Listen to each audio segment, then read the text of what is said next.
Muita alegria de estar aqui com o Dr. Uronal, um prazer enorme estar compartilhando esse momento aí de pérolas, ele vai soltar pérolas pra gente.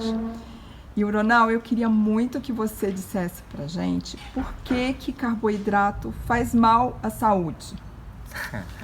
Bom, primeiro nós temos que entender que um indivíduo saudável, completamente saudável, o carboidrato não faz mal.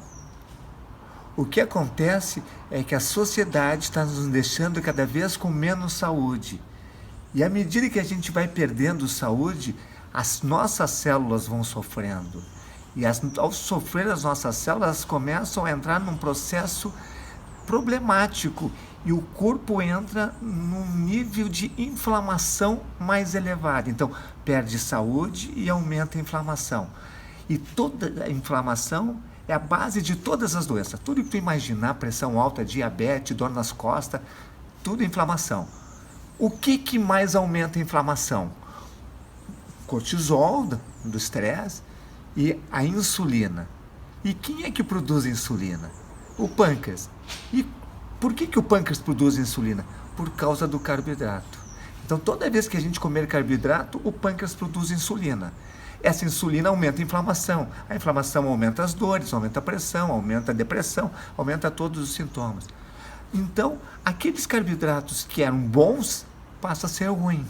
Então, a fruta é um carboidrato maravilhoso, ele tem uma série de coisas maravilhosas. Mas quando o indivíduo está com muita inflamação, até a fruta contribui para aumentar a insulina, que contribui para aumentar a inflamação e que vai aumentar tudo. Então, se nós estamos falando do indivíduo saudável, ele não tem grandes problemas de carboidrato. O que nós estamos falando é que nós estamos numa sociedade de doentes. As pessoas estão doentes. E o primeiro sinal de que as pessoas estão doentes, a gente vê no nosso meio, são os cansaços, os mal-estares, os dolorimentos. Nem chega a ser uma doença com rótula.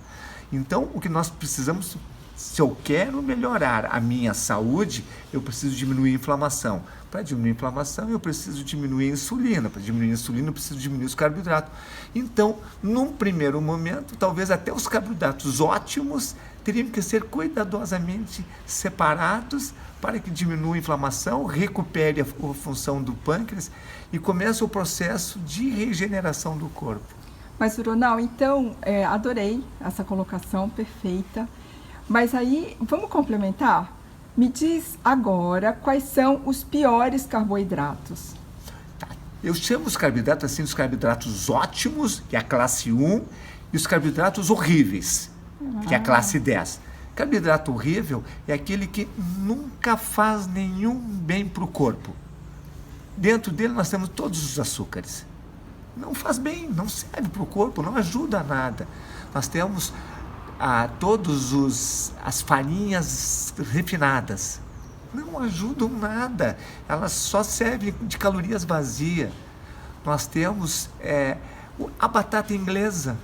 Mas a batata inglesa tem alguma coisa boa, mas ela produz tanta insulina, na verdade ela produz mais insulina que o açúcar. Se comer 50 gramas de açúcar puro e 50 gramas de batata inglesa, aumenta a insulina.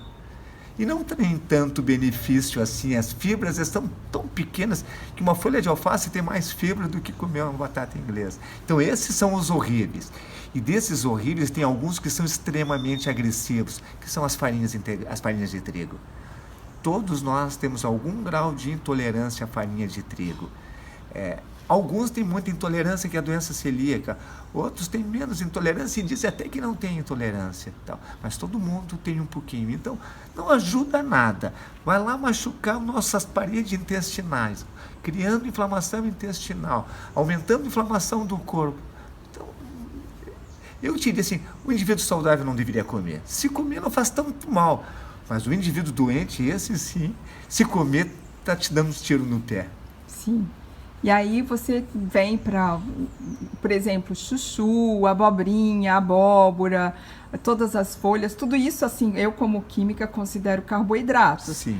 Mas você colocaria eles em que nível de periculosidade? Eu colocaria a classe 1, os ótimos. Os ótimos. Quais são os carboidratos ótimos? Tem carboidrato, aumenta a produção de insulina, mas não exageradamente. O abacate, o coco, as sementes oleaginosas, todas as sementes oleaginosas. Aí entra a abobrinha.